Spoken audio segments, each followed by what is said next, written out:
Hi friends, ఒక beach ఏరియాకు వచ్చాను. ఒక ఐలాండ్ ఇది. దీపావళి స్వీట్స్ అలా తింటూ ఉంటాయి కదా, దీపావళి అయిపోయిన తర్వాత కూడా ఇంకా నడుస్తూ ఉన్నాను. చూడండి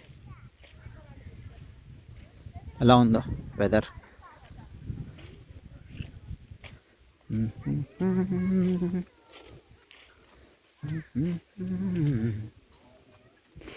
ఇసుకలో నడుస్తుంటే బాగుంటుంది. బీచ్ బీచ్ చూడండి అలా సరదాగా.